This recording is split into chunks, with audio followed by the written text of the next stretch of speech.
आज हम बात करेंगे सर दर्द के हवाले से। सर दर्द जो है कहने को तो एक आम बीमारी से तस्वुर किया जाता है, लेकिन इसकी क्या वजूहात क्या हैं और गोलियों के बगैर जो है इसका इलाज कैसे मुमकिन है। तो इसके साथ ही हमारे साथ मौजूद है pain management expert doctor Shahzad Bhatti साहब हमारे साथ मौजूद हैं। उनसे जानेंगे सर दर्द की जो है वजूहात क्या होती हैं और इसका इलाज कैसे मुमकिन है। अस्सलाम वालेकुम सर। जी अस्सलाम वालेकुम। सर दर्द तो हमारे पास इतने लोग आते हैं जिनको मुख्तलिफ़ किस्मों की सर दर्द होती है। जी जी। और कुछ ऐसी नई सर दर्दें आती हैं जो रोज़े के दौरान आती हैं। जी। पहले आपने सवाल पूछा सर दर्द के बारे में। जी। सर दर्द की हम बेसिकली डायग्नोस करते हैं लोकेशन के हिसाब से। सबसे ज़्यादा जो दर्द हमारे पास आती है वो माइग्रेन आती है, जो ख़ास तौर पे 4 टाइम ज़्यादा ख़वातीन के अंदर। वो दर्द एक साइड पे शुरू होगी और उसके साथ उसके लगेगा ऐसे कुछ हर चीज़ खिंचनी शुरू होगी है। दर्द शुरू होने से पहले भी पता चल जाता है अक्सर लोगों को, और सर्द ख़त्म होने के बाद भी उनके असरात रहते हैं। ये ख़वातीन में सबसे ज़्यादा माइग्रेन पाई जाती है। उसके बाद मर्दों में जो एक चीज़ होती है उसको कहते हैं क्लस्टर हेडेक।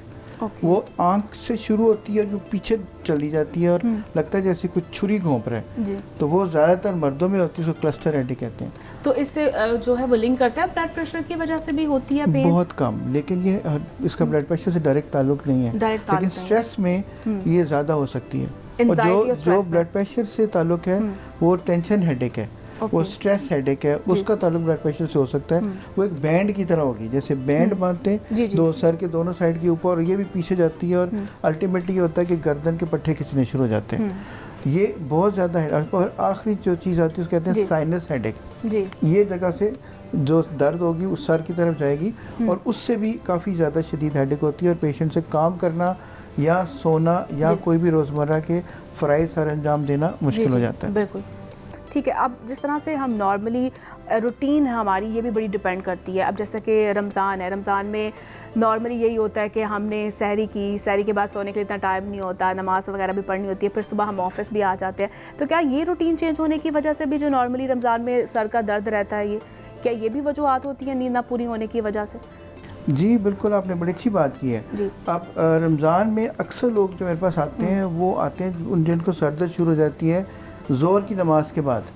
यानी आप रोज़ा रखने के तकरीबन 8 से 10 घंटे बाद वो हेडेक शुरू होती है और जब तक अफ्तार नहीं होता वो पीक पे जाती है, और उसके बाद जब वो रोज़ा खोल लेते हैं तो आहिस्ता आहिस्ता वो बेहतर होना शुरू हो जाती है। इसको हम अपनी ये टेक्निकल टर्म है, इसको अपनी ज़ुबान में आफ्टरनून हेडेक कहते हैं। अच्छा, ये आमतौर पर 3-4 वजूहात हैं इसकी। इसको माइग्रेन से और बाकी दर्दों से डिफ्रेंशिएट करना बहुत ज़रूरी है। ये 3-4 वजह से होती है। मसलन किसी का ब्लड प्रेशर कम हो जाता है ना खाने पीने की वजह से, किसी की शुगर लो हो जाती है, और इसी तरह किसी की निकोटीन, जिसको सिगरेट पीने की आदत है, उसकी निकोटीन कम हो जाती है। और सबसे ज़रूरी बात, पानी की कमी वाक़ होने से भी ये डिहाइड्रेशन की वजह से, बिल्कुल डिहाइड्रेशन से ये दर्द हो सकती है। और सबसे बड़ी निशानी ये है कि रोज़ों से पहले ये नहीं होगी।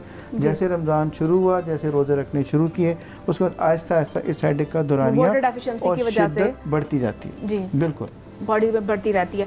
तो यानी पे एक तो हो गया मसला नींद की कमी की वजह से जो है वो ज़हनी असरात जो है वो मुरतब होते हैं, और इसके साथ साथ दूसरा ये है कि आपको पता है मोबाइल का हम बहुत ज़्यादा बेजा इस्तेमाल करते हैं, तो ये भी इफ़ेक्ट करता है। ये हर हेडेक को ट्रिगर भी करता है, ये दोनों चीज़ें जो हैं, और ये हर हेडेक की शिद्दत में भी इजाफा कर देती हैं। तो लिहाजा ये मोबाइल और पानी की कमी ये तमाम हेडेक्स में कॉमन है। अगर ये दोनों चीज़ें पे काबू पा लिया जाए तो हेडेक की शिद्दत में कमी लाई जा सकती है। कमी लाई जा सकती है, ठीक है। तो फिर आपको क्या लगता है कि किस तरह से जो है एक माइग्रेन जो आप बता रहे हैं, क्या इसका इलाज पॉसिबल है या सिर्फ जस्ट ये होता है कि टैबलेट आप जो इसकी मेडिकेशन जो है वो उससे ही फ़र्क पड़ता है, या कोई और भी रेमेडी हो सकती है विदाउट टैबलेट? जी हाँ, माइग्रेन का इलाज हम करते हैं। माइग्रेन, क्योंकि एक मज़े की बात इसमें यह है कि 70% ऑफ द माइग्रेन का आज तक किसी को कॉज ही नहीं पता। जब किसी को कॉज नहीं पता, वो पेन का पता ही नहीं चलता उसका। जी अच्छा, हम करते ये कि जो सबसे लेटेस्ट ट्रीटमेंट है जिसका कोई साइड इफ़ेक्ट नहीं है, कोई नुकसान नहीं है, वो एक ओजोन थेरेपी है। हम करते हैं कि ओजोन एक ऑक्सीजन की तरह की एक गैस होती है, उसको हम स्किन में लगाते हैं उस साइड पे जहाँ पे माइग्रेन हो रही होती है। वो जज्ब हो जाती है। वो क्या करेगी, जो मसल्स टेंस हैं उनको रिलैक्स कर देगी, वो जो खून की नालियाँ फैल चुकी हैं उनको सुकेड़ देगी। उन दोनों के करने होते हैं कि माइग्रेन की शिद्दत में भी कमी आ जाती है, और अक्सर होगी तो माइग्रेन बिल्कुल ठीक होगी, क्योंकि इसमें ना कोई स्टीरॉयड है, ना कोई एंटीबायोटिक है, ना किसी किस्म की और दवाई है। जस्ट एक ऑक्सीजन का ट्रीटमेंट है, कोई साइड इफ़ेक्ट नहीं है, कोई नुकसान नहीं है। It's very effective. हमने बेशुमार लोगों को ट्रीट किया है और अल्लाह का शुक्र है उनमें अक्सरियत अल्लाह के करम से बिल्कुल ठीक है।